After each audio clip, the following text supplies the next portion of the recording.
esta temática del alcohol y la Biblia. Oremos. Padre bendito que estás en los cielos, gracias te damos en esta hora por permitirnos estar en contacto, conectados para estudiar tu palabra y estudiar este tema importantísimo. También queremos, Señor, suplicarte por cada persona, cada familia que hemos mencionado de este listado inicial. Queremos, Señor, que tu gracia les acompañe, que tu bondad, tu misericordia se sitúen como su cerco protector especial, que tus santos ángeles le ministren en una forma particular y que tú, Señor, utilice los diferentes medios del cual dispone todo el cielo para llegar hasta cada una de esas personas con bendición, con respuesta para su petición. Y Señor, recibe también como olor grato ante tu presencia los agradecimientos que te presentan por los milagros que ya se han realizado, las oraciones ya contestadas. También, Señor, asiste de manera especial a cada amigo y hermano que se ha conectado en esta hora y que cada día es utilizado por tu Santo Espíritu como un canal de bendición. Abre nuestro entendimiento para comprender tu verdad, danos discernimiento y guíanos en este instante. En el nombre de Jesús. Amén. Amén. Gracias nueva vez por estar allí, amigos y hermanos. En este instante iniciamos el estudio del mensaje para este día, el alcohol y la Biblia. Y vamos a comenzar por la primera parte de la Biblia. Vamos a comenzar justamente en el Antiguo Testamento, donde este tema se aborda en forma mucho más amplia y donde podemos verlo circunscrito a diferentes espectros. Por ejemplo, en el Antiguo Testamento, temprano en la historia bíblica, en Génesis capítulo 9, versículo 21, habla acerca de un episodio que ocurre posterior al diluvio. Cuando Noé salió del arca, dice la palabra que él labró la tierra, plantó una viña, habían condiciones atmosféricas que a primera impresión Noé había percibido que habían cambiado, pero no sabía hasta qué grado totalmente. La protección que había tenido el planeta Tierra de esa capa de agua en forma de vapor antes del diluvio y que ahora había desaparecido, producto de ese gran cataclismo universal, ahora cambió todo lo que tenía que ver con la atmósfera, cambió la temperatura, que ahora ocurrían entonces de manera extrema. De hecho, antes del diluvio en la Biblia no se habla de verano y de invierno, eso se menciona posterior al diluvio como condiciones extremas. Así que él cosechó de esa viña, cosechó uvas y preparó ese vino que siempre estaba acostumbrado a preparar, pero de repente ahora este vino, al pasar los días, cuando él lo tomó, sintió algo de repente en su cuerpo. Y dice Génesis capítulo 9, desde el versículo 20, después comenzó Noé a labrar la tierra y plantó una viña y bebió el vino y se embriagó. Dice que se embriagó y se desnudó en medio de su tienda. Note, para Noé realmente este fue un factor sorpresivo porque él estaba acostumbrado a usar del vino fresco de la uva, del jugo que extraía, y durante días seguía tomándolo y la temperatura ideal que existía antes del diluvio la conservaba. Pero ahora, producto del cambio climático que hubo posterior al diluvio, entonces se fermentó y se percató cuando ya lo había tomado de que había algo totalmente distinto, y tan embriagado quedó que dice que se quitó toda la ropa, quedó desnudo en medio de su tienda. Y esto entonces creó el escenario, lamentablemente, para que su hijo menor, su hijo Can, cometiera uno de esos pecados graves que en la antigüedad fueron censurados y que acarreó una maldición para Canaán su hijo y todos los descendientes de ellos realmente, porque siguieron la costumbre, la conducta de su padre Can. Comentando este episodio en el libro Patriarcas y Profetas, en la página 97, dice: el monstruoso crimen de Can contra su padre Noé demostró que hacía mucho que la reverencia filial había desaparecido de su alma y reveló la impiedad y la vileza de su carácter. Qué lamentable. Y este episodio tuvo como escenario, repito, alguien que ingirió, y fue de manera accidental en este caso, un vino que ya no estaba fresco como acostumbraba a usarlo, sino que se había fermentado, producto del cambio que había ocurrido en el clima.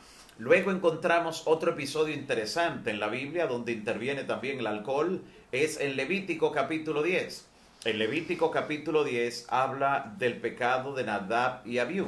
Y cuando uno lee este relato, esta historia de estos dos hijos de Aarón, que también eran sacerdotes, fácilmente uno pasa por alto la razón que hubo detrás de este episodio para que ellos cometieran ese pecado que le provocó la muerte.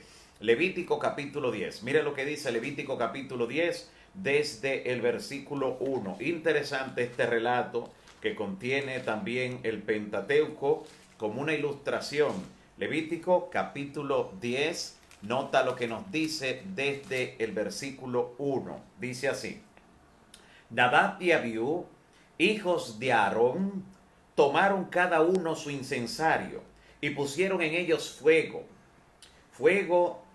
y ofrecieron delante de Jehová fuego e incienso, pero ofrecieron delante de Jehová fuego extraño, que él nunca le mandó. Y salió fuego, dice el versículo 2, salió fuego de delante de Jehová y los quemó y murieron delante de Jehová al ofrecer un fuego extraño que Dios no le mandó que ofrecieran. Y en el versículo 8 del mismo capítulo encontramos la razón. ¿Qué fue lo que ocurrió con estos muchachos? ¿Acaso no sabían estos jóvenes sacerdotes que no debían ofrecer fuego extraño? ¿Que Dios mismo había encendido el fuego que ellos debían continuar?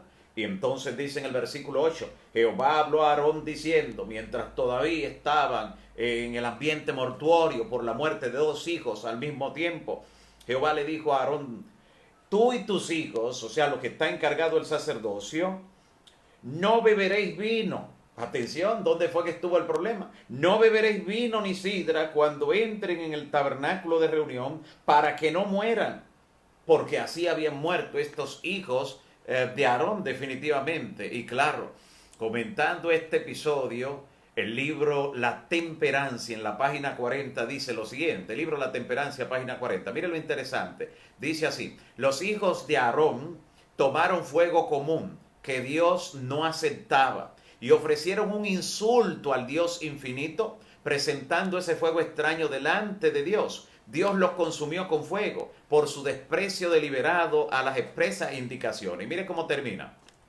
Algunos podrán pensar y preguntarse, ¿cómo podían los hijos de Aarón ser tenidos por responsables cuando sus intelectos estaban tan paralizados por la embriaguez que no podían discernir la diferencia entre el fuego sagrado y el fuego común? Y entonces se responde la inspiración. En el momento de llevar la copa a sus labios, se hicieron responsables por todos los actos que cometiesen bajo la influencia del vino. Note usted, la persona cuando no está consciente, no es por lo que de manera inconsciente realiza, es por la responsabilidad que tuvo cuando estando consciente llevó la copa y ella tuvo como resultado todo lo demás.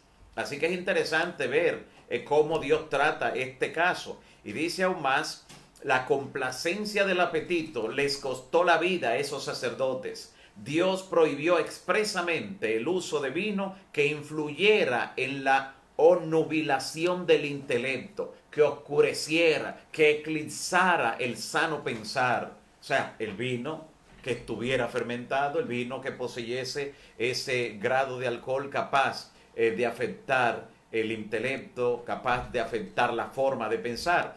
Y es interesante esa declaración, porque así como a los hijos de Aarón, el vino fermentado, el alcohol, le llevó a oscurecer el intelecto, a no pensar en forma adecuada, no discernir entre el bien y el mal, es lo que sigue haciendo el alcohol hoy en día. Recuerdo haber leído la experiencia de un orador que fue a presentar a un grupo de alcohólicos anónimos un mensaje concerniente al daño que el alcohol produce en su cerebro de manera especial. Y cuenta esta historia cómo el orador llevó dos vasos, uno de agua y uno de alcohol, y lo colocó frente a los alcohólicos. Y tomó entonces un pequeño gusano con vida y lo dejó caer dentro del vaso del agua. Luego el gusano rentando salió con vida. Lo tomó de nuevo delante de los asombrados alcohólicos y lo dejó caer esta vez dentro del vaso de alcohol. Al instante ustedes saben lo que ocurrió. El alcohol pues lo calcinó al gusano, muriendo en el acto. Y entonces él, ante la mirada sorprendida de los alcohólicos, el orador le pregunta: ¿vieron lo que ocurrió? ¿Vieron bien? ¿Notaron? ¿Saben lo que eso significa? Le preguntó a los alcohólicos. Y le repite: ¿saben lo que significa eso? Y uno de los alcohólicos allá detrás levantó la mano y dijo: eso significa que el hombre que tomare alcohol libre será de gusanos. Piense por un momento cómo cambia la percepción de una persona cuando está dominada por ese mal hábito, por el alcoholismo. Y claro, nadie desciende a ese plano, a esa profundidad de golpe ni de un solo paso, sino que todo comienza cuando la primera vez se lleva la copa hacia los labios. En la Biblia aparecen, en el Antiguo Testamento, 3 vocablos diferentes para hablar de vino. Cuando vemos la palabra vino, aparecen 3 vocablos originalmente en hebreo, 3 vocablos diferentes. Cuando leemos en castellano, solo leemos vino. Pero por eso vemos a veces que se participa del vino sin problema y que otras veces se prohíbe, porque no estamos mirando la diferencia del vocablo que originalmente se utilizó. Pero son vocablos que indican el tipo de vino. Y entonces el primer vocablo es yayin. Así es la palabra en hebreo. Yayin es la que se presenta, por ejemplo, allí en Génesis, en el capítulo 9. Esa aparece 140 veces en la Biblia, y ahí entonces este término se utiliza tanto para el vino fermentado como para el vino sin fermentar, el jugo fresco de la uva. Para ambos se utiliza. Y por eso se utiliza en el relato de Noé. Porque Noé estaba acostumbrado a usarlo sin fermentar, pero de repente ese estaba fermentado. Así que esta palabra es la que se utiliza de manera indistinta y depende el contexto, y la misma palabra pues nos lo explica. El segundo término en hebreo es tirosh. La segunda palabra es tirosh. Esa palabra se traduce mayormente para el vino cuando no está fermentado. El vino cuando es el jugo fresco de la uva. Cuando usted ve ese término, si lo pudiera ver en el original hebreo, pues es el que denota el jugo fresco de la vid, el que mayormente se utilizaba en el servicio religioso. También está la palabra checar. Esta palabra checar es la que mayormente se utiliza en Proverbios cuando habla de prohibiciones, porque la palabra checar denota en forma clara el vino fuerte, el vino que ha sido fermentado y que de ninguna manera debe ser tomado como algo benéfico. Así que 3 términos utilizan en el Antiguo Testamento, y encontramos entonces que en el Antiguo Testamento otros episodios también hablan acerca del vino, acerca de prohibiciones particulares. Una de ellas es la que estaba estipulada para los nazareos. Y estos tenían una medida de prohibición tan extrema que le prohibían incluso hasta el jugo fresco de la uva, hasta el comer uvas, claramente, o pasas, también la palabra lo declara. Por ejemplo, en Números capítulo 6, versículos 3 y 20, habla acerca de la experiencia de los nazareos y cómo Dios prohibió con esta estipulación que cuando alguien se ofreciera, hiciera voto de nazareo, no debía usar vino mientras estuviera bajo ese voto, bajo esa promesa del Señor. También encontramos otro grupo, los recabitas. En la Biblia se habla de ellos, por ejemplo en Jeremías. Leamos lo que dice Jeremías en el capítulo 35, versículo 2. Libro del profeta Jeremías. Aquí habla acerca de cómo los descendientes de Recab, incluyendo a Jonadab, cómo ellos se abstenían del consumo de vino porque era la costumbre de su padre, del patriarca que le dio origen a ellos. Así que noten entonces la costumbre de esta familia. Jeremías 35, miren lo que dice, por ejemplo, el versículo 2, dice: ve a la casa de los recabitas, le dice el Señor al profeta, y habla con ellos, e indúcelos en la casa de Jehová, e introdúcelos allí en la casa de Jehová, en uno de los aposentos, y dales a beber vino. Tráelos y dile, tomen vino. Y entonces ahí describe lo que él hace en obediencia a la palabra del Señor. Y en el versículo 5 dice: y puse delante de los hijos de la familia de los recabitas tazas y copas llenas de vino, y le dije, beban vino. Y en verso 8 dice, nosotros hemos obedecido a la voz de nuestro padre Jonadab, hijo de Recab, en todas las cosas que nos mandó de no beber vino en todos nuestros días, ni nosotros, ni nuestras mujeres, ni nuestros hijos, ni nuestras hijas. Nota qué interesante, en el versículo 14, mira entonces lo que dice el Señor. Fue firme la palabra de Jonadab, hijo de Recab, el cual mandó a sus hijos que no bebieran vino y que no lo habían bebido hasta el día de hoy, por obedecer al mandamiento de su padre.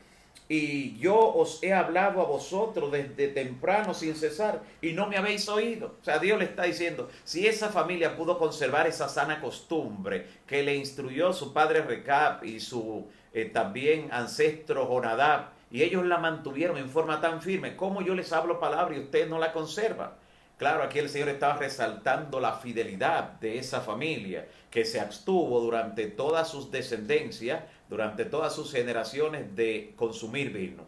En el Antiguo Testamento también, el libro de Proverbios, es interesante ver lo que él plantea. El libro de Proverbios, porque en Proverbios, en el capítulo 20, versículo 1, por ejemplo, Proverbios capítulo 20, en el versículo 1, encontramos lo siguiente, un mandato claro, una indicación, un consejo sabio de Salomón con relación a este tema del vino.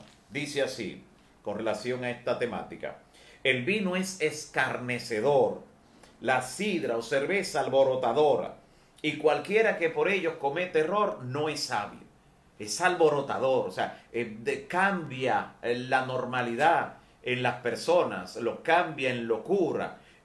Algunas versiones dicen que el vino se burla de los que lo usan, así traducen allí en Proverbios capítulo 20, versículo 1, algunas versiones de lenguaje actual. En Proverbios 23, versículos 29 al 30, dice cuáles son las recompensas del que usa esta bebida alcohólica. Note lo que dice Proverbios capítulo 23, especialmente los versículos 29 y 30. Dice así la palabra.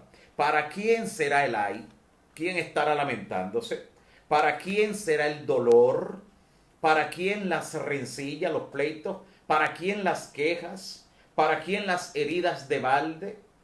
¿Para quién lo amoratado de los ojos? Para los que se detienen mucho en el vino, para los que van buscando la mistura, la mezcla.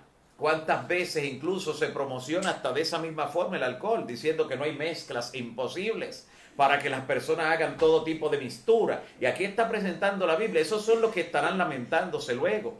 Los que usted encuentra tendidos en una sala producto de un accidente, donde pocos grados de alcohol en la sangre quitaron la percepción, nublaron el entendimiento. ¿Sabe? Hay momentos que uno va conduciendo en las calles y alguien que va también conduciendo pero de manera imprudente, que no respeta las leyes, de repente se lanza contra su vehículo, contra el suyo, y usted responde a veces a la capacidad refleja que Dios ha colocado en nuestro sistema nervioso, esa capacidad que a veces usted no le da tiempo a ver y reaccionar, sino que responde a los reflejos, a la capacidad refleja de lo que percibió oscuramente posible, pero que usted lanzó entonces el volante hacia el lado contrario de lo que iba a impactarle. ¿Cuántas veces se ha librado por segundos o centímetros, no solo de un choque, de un accidente fatal, sino de provocar una gran tragedia, una tragedia masiva? Así que definitivamente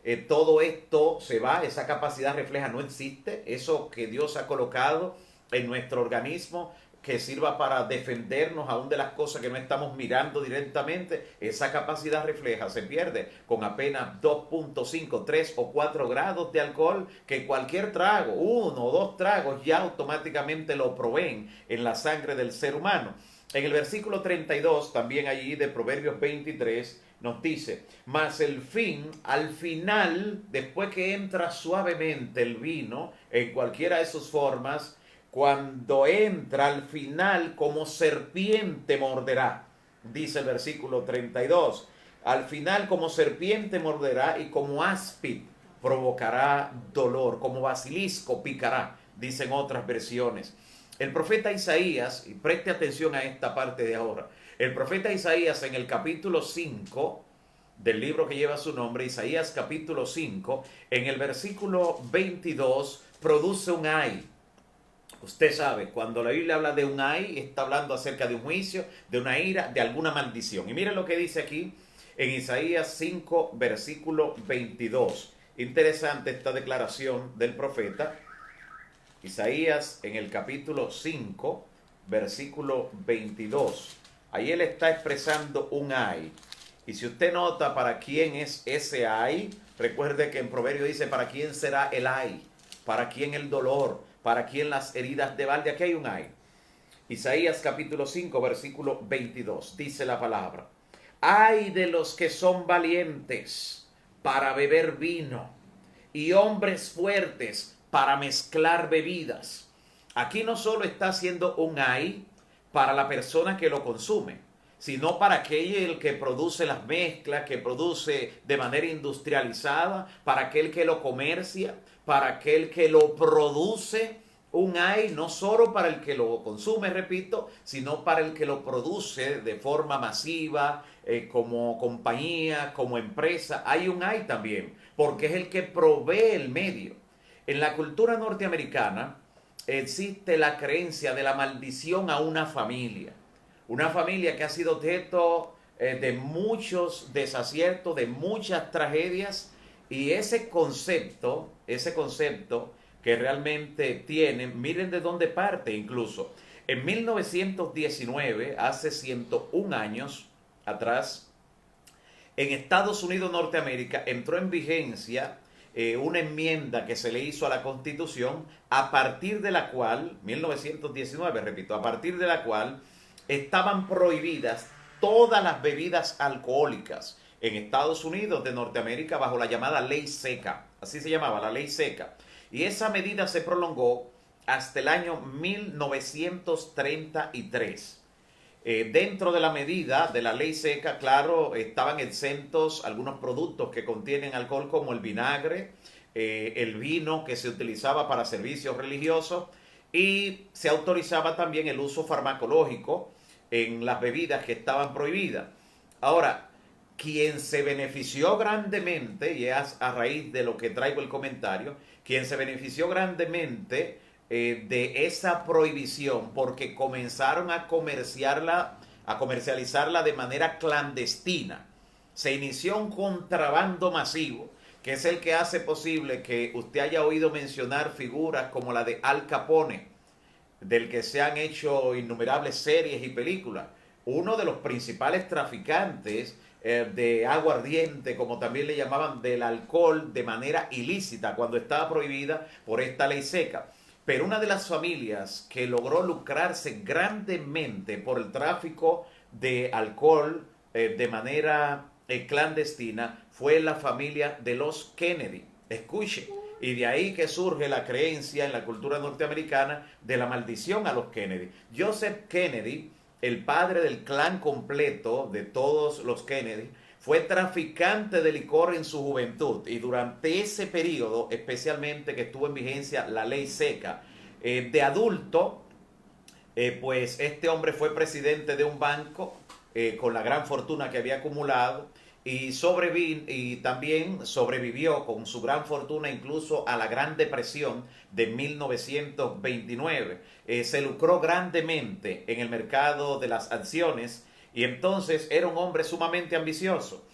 El inicio de la gran tragedia, como muchos consideran en Norteamérica que ha ocurrido a esa familia, sobre la cual dicen muchos que pesa una maldición debido a las acciones que hicieron para conectar con el alcohol a toda esa población.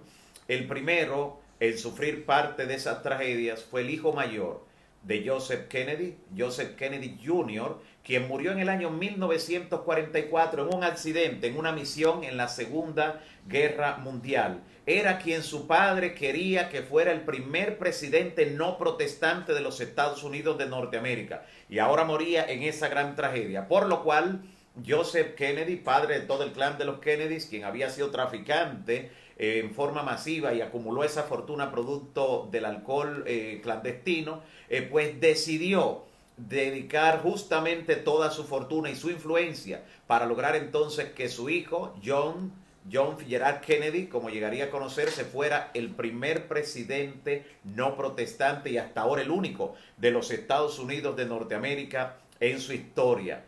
Todo esto ha provocado un sinnúmero de creencias populares que ruedan en el folclore norteamericano acerca de la maldición de los Kennedy, donde la familia prácticamente ha acumulado la mayor cantidad de tragedias y enfermedades trágicas como ninguna otra en la historia contemporánea. Todo esto, creen muchos, debido a ese ay que pesa en Isaías capítulo 5 sobre los que son fuertes para beber vino y hombres valientes para mezclar, para traficar, para comerciar, para industrializar una sustancia como esta que ha provocado tantas tragedias y es la responsable de tantos accidentes años tras año y de tantas vidas y familias y hogares rotos alrededor de todo el mundo. En Oseas capítulo 4, mire lo que dice en el libro del profeta Oseas, uno de los profetas menores.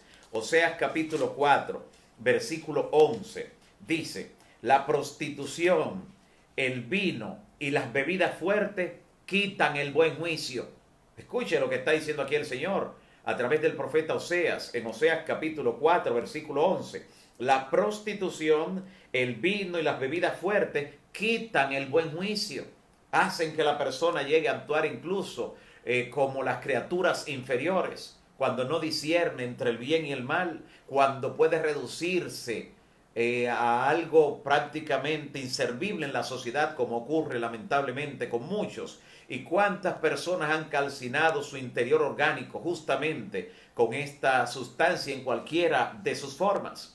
En Daniel capítulo 5, en el Antiguo Testamento, también encontramos otro episodio sumamente trágico, debido a cómo el alcohol le quitó el discernimiento a un gobernante, a un rey. Capítulo 5 del libro del profeta Daniel. Mira lo que nos dice especialmente en los primeros versículos. Daniel capítulo 5 dice en los versículos 1 y 2: el rey Belsasar hizo un gran banquete a 1000 de sus príncipes, y en presencia de los 1000 bebía vino.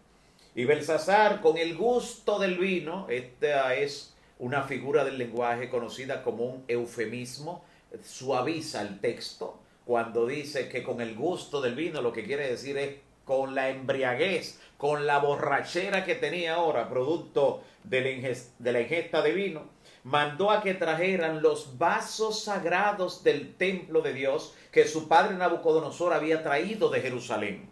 Semejante profanación tuvo objeto en la mente de un rey que su mente ya no discernía en forma de vida, y eso le provocó la muerte. No solo apareció la mano misteriosa que escribió las palabras de juicio delante de él, según nos dice el resto del capítulo, sino que en el versículo 30 dice que esa misma noche murió Belsasar, rey de los caldeos, en manos de sus enemigos, que esa noche tomaron todo lo que había sido el imperio, todo lo que había sido Babilonia. Y de esta forma destaca el Antiguo Testamento el daño, el efecto de las bebidas alcohólicas. Ahora, en el Nuevo Testamento es interesante ver, porque en el Nuevo Testamento vemos la intervención de Cristo y vemos incluso el uso del vino, el uso de diferentes tipos de vinos a veces en la historia sagrada, aquí justamente en el Nuevo Testamento. Las referencias que aparecen aquí en el Nuevo Testamento ya con relación al vino no son tan abundantes como en el Antiguo Testamento, pero son suficientes para nosotros captar la enseñanza. Así como en el Antiguo Testamento, en el original hebreo habían 3 palabras diferentes para describir si era vino fresco, o sea, el jugo de la uva, si era el vino alterado, fermentado, fuerte. Había otra palabra y una que era utilizada indistintamente, que según lo encontramos en el contexto. Igual en el griego, en el Nuevo Testamento, aparecen también 3 palabras. Está la palabra oinos, así como escribimos vinos, solo que en lugar de la V va una O. Oinos es una de esas palabras y es la que normalmente se refiere al vino sin fermentar. La palabra oinos. Está también la palabra síquera, es la palabra que se utiliza mayormente cuando está describiendo el vino fermentado. Por eso, cuando se habla de Juan el Bautista, noten que Juan el Bautista debía ser de alguna manera nazareo. Y el mandato que le da el ángel a los padres de Juan el Bautista antes de nacer, mire lo que dice Lucas capítulo 1 en el versículo 15. Lucas capítulo 1 en el versículo 15 describe lo siguiente. Aquí aparecen las dos palabras, la palabra oinos y la palabra síquera. Dos palabras que hablan, uno del vino fresco, el jugo fresco de la uva, y el otro que habla del vino fermentado. Y a él se le estaban prohibiendo los dos. Mire lo que dice Lucas en el capítulo 1 del Evangelio de Lucas, versículo 15. Mira lo que dice la palabra en este texto interesante, donde aparecen las dos palabras. 1:15 de Lucas. Porque será grande delante de Dios. No beberá vino ni sidra. Aquí están las dos palabras.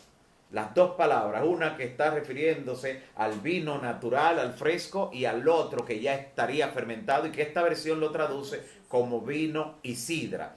Porque como nazareo no debía consumir ninguno, ni siquiera el jugo fresco de la uva, ni siquiera la misma uva como fruta. En el caso de los nazareos, que era una medida un tanto más extrema.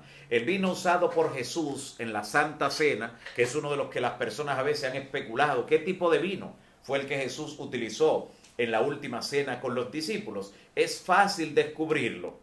Lo primero que tenemos que decir es que no era fermentado. Y esa afirmación que estamos haciendo de que no era fermentado es porque la Biblia de manera concluyente presenta el contexto. Jesús estaba celebrando la Pascua con los discípulos. Y en la Pascua no debía haber nada fermentado. Nada. No solo el pan no tenía levadura, sino que el vino tampoco era fermentado. Mira cómo lo dice Éxodo, donde se instituyó la Pascua, en Éxodo capítulo 13, versículos 6 y 7. Allí dice el Señor lo siguiente. Mira qué clara es la Biblia cuando buscamos la luz y la verdad en ella. Éxodo capítulo 13, versículos 6 y 7. Dice lo siguiente. 7 días comerás pan sin levadura, y el séptimo día será fiesta para Jehová. Por 7 días se comerán los panes sin levadura, no habrá nada leudado, nada fermentado, ni levadura en todo tu territorio. Oye, qué extrema era la medida. No era solo que no podía ser fermentado el vino, tampoco debía ser leudado el pan, sino que no debía estar ni cerca lo que produce la fermentación. No debe estar ni cerca en medio de esa celebración de la Pascua. Y la última cena que el Señor Jesús realiza con los discípulos es una cena pascual. Es la Pascua que Él celebra junto con los discípulos y donde deja instituido entonces la Santa Cena como le conocemos, o la Cena del Señor. La Cena del Señor que ha instituido y ha dicho: cada vez que ustedes realicen este rito, están recordando mi muerte hasta que yo regrese. De esa forma el Señor Jesús instituyó este rito sagrado, sumamente interesante. Y claro, cuando la palabra presenta esto, nos está hablando también acerca de los episodios en los que el Señor Jesús también produjo vino. Por ejemplo, en esa boda, en la fiesta de Caná, donde el Señor Jesús convirtió el agua en vino. Y un vino de una calidad incuestionable, que quienes lo probaron dijeron: pero este es un vino superior. Y claro, el Señor Jesús, quien había dado todas las instrucciones, quien había hablado a través de los profetas sobre el daño que causa el vino cuando está fermentado, no iba a producir un vino fermentado en una fiesta familiar, en una celebración de bodas. Su primer milagro en la tierra, donde vino a demostrar lo que es una vida sin pecado, y la levadura representa el pecado en la Biblia, Jesús no iba a utilizar la fermentación. Así que debemos entender claramente, si aceptamos la Biblia y de manera consecuente creemos que Jesús no iba a actuar en contra de las enseñanzas bíblicas, que ese fue un vino de alta calidad, pero un vino fresco, un vino que justamente pues daba a entender lo que el Señor Jesús quería para esa familia, para esa boda. En Efesios capítulo 5, versículo 18, dice: no se embriaguen con vino, porque eso será perdición para ustedes. Al contrario, mejor sean llenos del Espíritu Santo.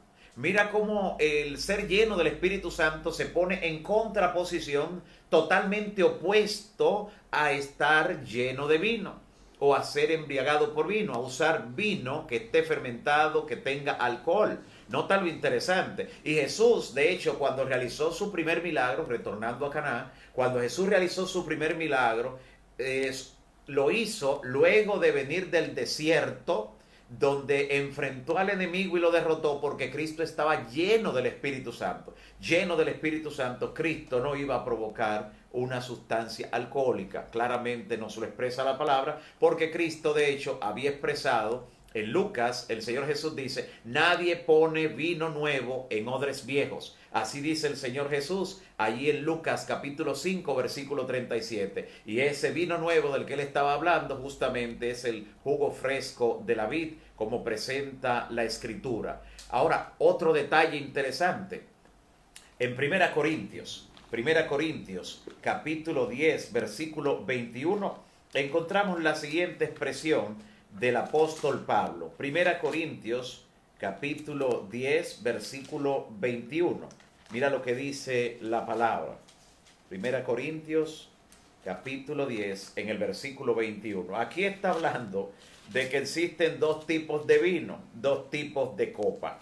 Primera Corintios capítulo 10 versículo 21. Dice así el apóstol Pablo: no podéis beber de la copa del Señor y de la copa de los demonios. Hay dos tipos de vino, hay dos tipos de copa. Una es la copa del Señor y otra es la copa de los demonios. Una contiene el vino sin fermentar con el que participamos, tanto en el servicio de comunión como también en el uso de ese vino sin fermentar, de ese jugo de la uva. Y está la copa de los demonios, la que provoca tanto desastre, tantas muertes en el mundo. Interesante el hecho de que el apóstol Pablo, también allí en Primera de Corintios, pero en el capítulo 11, versículo 26, hablando acerca de la cena del Señor, él dice que la muerte del Señor es la que anunciamos hasta que Él venga, cuando participamos de la cena del Señor, que es justamente lo que estamos anunciando. Pero recuerde que el cuerpo de Cristo no llegó a corromperse, no entró en corrupción, no se descompuso, no se fermentó. Así que lo que anunciamos con la cena del Señor tiene que ser también de la misma forma, nada que represente la fermentación. De una manera interesante, para entender por qué en la palabra de Dios se hace una clara diferencia entre la copa del Señor y la copa de los demonios, entre el vino sin fermentar y el vino fermentado, el vino que contiene alcohol y cualquier sustancia alcohólica, y la razón por la que también el apóstol Pablo le escribe a Timoteo en 1 Timoteo capítulo 5 y le dice que ya por causa de sus problemas de salud no use agua, sino que use un poco de vino cuando coma. Note lo que ha descubierto la fisiología moderna en ese sentido con relación a la composición del vino sin fermentar, el jugo de la vid, porque nada podría tipificar en forma más clara lo que representa la vida en Cristo, y por lo cual él mismo se representó como la vid verdadera. El fruto de la vid, se ha descubierto modernamente, contiene los siguientes elementos que en nuestros días la ciencia médica corrobora que son considerados esenciales para la sobrevivencia y también para el desarrollo del organismo. Por ejemplo, el sentido general de la uva y del jugo de la uva es el siguiente: 2.8% de albúminas, 83.7% de carbohidratos, y oiga la proporción según lo necesario en el cuerpo, 1.2% de ácidos y extractos esenciales, 2.3% de sales minerales. ¿Qué hace la fermentación con ese jugo que contiene todas esas características tan benéficas? Cuando se fermenta, cuando se convierte en sustancia alcohólica, destruye el 98.5% de las albúminas. El 98% de los carbohidratos lo destruye. Destruye el 47% de los ácidos y extractos y el 76% de las sales minerales. Así que cuando el jugo de la vid natural, fresco, se convierte en alcohol, entonces la vida que había en ese jugo se agota. El cuerpo de la uva se vuelve un cadáver, por así decirlo, cuando se ha fermentado. Sumamente interesante lo que la Biblia presenta de esta manera. Así nuevamente tenemos una gran diferencia en la palabra entre lo que es el jugo de la vid y entre lo que es el alcohol y el daño que éste puede provocar al organismo. El alcohol, entre otras cosas, reduce el calor dentro del organismo, el calor orgánico, que es necesario para el buen funcionamiento. Ese daño provoca el alcohol. El alcohol no tiene ningún provecho para la actividad, porque puede ser utilizado reduciendo lo que es la capacidad muscular nuestra. El alcohol también no tiene un valor medicinal para nuestro organismo. Ha sido el factor preponderante para muchas enfermedades, incluyendo el deterioro de las arterias, el deterioro del corazón. El alcohol acorta la vida conforme lo demuestra una cantidad de conclusiones científicas también, y eso es importante que lo tengamos nosotros bien en claro en la palabra. El alcohol es capaz de sumir a la persona en condiciones que no pueda discernir entre lo que es la verdad y lo que es el error. Por eso el Señor en el libro de Apocalipsis capítulo 17 presenta la gran ramera, presenta un cuerpo religioso prostituido con una copa de vino en la mano, y dice que Babilonia le ha dado a beber a todas las naciones de ese vino, y por eso la gente no discierne entre la verdad y el error. Por eso muchos son engañados, porque simbólicamente, aún en el campo doctrinal, han sido embriagados por ese vino. Ahora es posible que algunos amigos y tal vez algunos hermanos que hayan cedido a la tentación o que posiblemente estén luchando con la adicción se estén preguntando, entonces ¿no habrá salida para mí? Y yo que tengo ese problema, que tengo esa situación, no puedo levantarme, no puedo ser restaurado si he caído en los flagelos del alcohol. Sí puedes salir de ello, mi amigo y hermano. Tú puedes superar cualquier tipo de adicción, incluyendo la del alcohol. No tienes necesariamente que suscribirte a un grupo de ayuda que te va a declarar que tú siempre vas a ser así. No, el Señor puede darte la restauración total y completa, porque si alguno está en Cristo, nueva criatura es, las cosas viejas pasaron y todas son hechas nuevas. Hoy en día, grandes predicadores de la verdad, personas que presentan el evangelio a tiempo y fuera de tiempo, en su vida fueron un día alcohólicos, fueron dominados por ese flagelo y Dios restauró su vida. Fueron personas que cuando cobraban un dinero de algún tipo de trabajo, en vez de compartirlo en la familia, ¿sabe lo que hacía normalmente la persona? La persona calculaba cuántas botellas le salían de ahí. Era dominado por completo. Se prometían a sí mismos que jamás iban a utilizar el alcohol y caían de nuevo en ese mal hábito, en ese vicio. Pero la gracia transformadora de Dios, el Espíritu Santo y el poder que hay en la palabra restauraron esas vidas. Y hoy en día, de ser personas degradadas en la sociedad, son padres amantes, son padres que cuidan de su familia, son personas útiles a la sociedad que desempeñan algún trabajo, algún papel profesional importante. Así que sí hay salida para ti. Si estás sufriendo los efectos del alcohol, si algún familiar está deteriorado por ese mal hábito, si comenzó posiblemente de manera benigna, como algunos lo iniciaron, con alguna pequeña copa de vino, con algún trago de cerveza, pero hoy están totalmente dominados. Algunos de manera secreta también son dominados por ese mal hábito.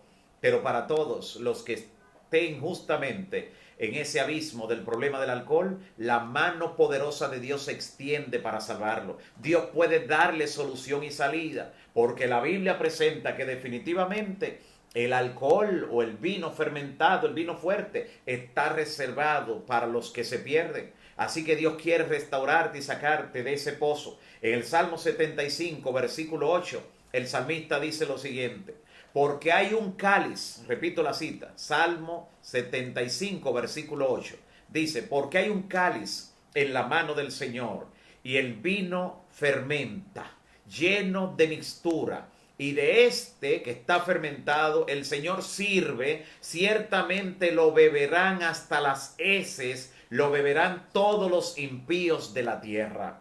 Ese vino fermentado que está en esa copa, dice la palabra, está reservado para los impíos que han de ser destruidos en la tierra. Dios puede rescatar tu vida, puede rehacer tu familia, tu hogar, puede rehacer tu propósito en la vida. Ese proyecto que viste quebrantado, ese programa de vida, ese sueño, esa profesión, ese proyecto, esa empresa que se fue a pique posiblemente por ese mal hábito, el Señor quiere restaurarlo. El Dios al que servimos es el Dios de la segunda oportunidad. y Él quiere darte esa segunda. Pero si dices, he caído 2, 3, 4, recuerda lo que dice el Señor a través de Salomón en Proverbios. 7 veces cae el justo, pero vuelve a levantar. Si esto habla de la plenitud, no importa cuántas veces haya caído, Dios puede rehacer tu vida. Dios puede restaurarte. Él puede convertir tu vida definitivamente en alguien victorioso para honra y gloria del Señor. Ya lo ha hecho con muchas vidas de personas que hoy le sirven al Señor, que se iniciaron en ese mal hábito, posiblemente creyendo que no tenía nada de malo, posiblemente pensando que solo era compartir con amigos, hasta que este mal hábito llegó a dominarlo en forma total, dañó su salud, pero el Señor logró restaurarlo y restaurar también su salud. El Señor quiere restaurarte a ti, porque la Biblia definitivamente condena el consumo del alcohol. Hoy muchos buscan alguna forma de decir, no, lo que prohíbe es embriagarse. No, no es embriagarse lo que prohíbe. Prohíbe el uso de todo lo que sea dañino para nuestro cuerpo, porque nuestro cuerpo es templo del Espíritu Santo. Y Dios quiere que conservemos ese cuerpo, porque el que destruye ese cuerpo, dice Pablo, Dios le destruirá a él. Pero hay gracia para ti, hay misericordia y Dios quiere darte la victoria. Que Dios te bendiga grandemente, mi amigo y hermano, y puedas aceptar lo que la Biblia nos dice en este caso. Puedas ver en la historia sagrada tantos traumas, tantas tragedias, tanto dolor, producto justamente del alcohol, producto del vino fermentado, y puedas decidir actuar con sabiduría en tu vida y en la de los tuyos. Que Dios te bendiga hoy. Oremos en estos momentos. Padre bendito que estás en los cielos, santificado sea tu nombre por toda la eternidad. En esta hora, Señor, te pido de manera encarecida por cada nombre, cada familia, cada situación. Te pido por aquellos, Señor, que han presentado su matrimonio, su familia, sus hijos, sus padres o algún otro familiar. Te ruego también por aquellos que tienen situaciones de salud, especialmente por aquellos que están padeciendo algún tumor maligno y algunas situaciones del COVID-19. Asístele como gran médico, Señor, y conforme a la fe de tantos hijos e hijas que se unen en oración en este momento, Señor, visita y responde esas oraciones, esos clamores. También te pido por las oraciones que están elevando de manera secreta cada uno de tus hijos e hijas, cada uno de los amigos y hermanos que están conectados en esta hora, en este programa. Escucha y responde su oración de acuerdo a tu voluntad. Te pido, Señor, también que des bendición a los que están celebrando algún cumpleaños, a los que están agradeciendo por algún milagro que ya tú has respondido en su vida. También asístele en una forma especial. Guárdanos sin caída. Cúbrenos con tu presencia y permite que mañana nueva vez nos encontremos a la misma hora para estudiar tu palabra que tiene poder. Señor, con el poder del Espíritu Santo, rogamos que saques del pozo, del abismo, del vicio, del mal hábito, a todos los que se aferren de la promesa luego de escuchar este mensaje, para ser rescatados de la vida del alcohol, de la vida que parece inofensiva, consumiendo periódicamente también algún tipo de vino, que cuiden su organismo y se libren de ese mal hábito. En el nombre de Jesús.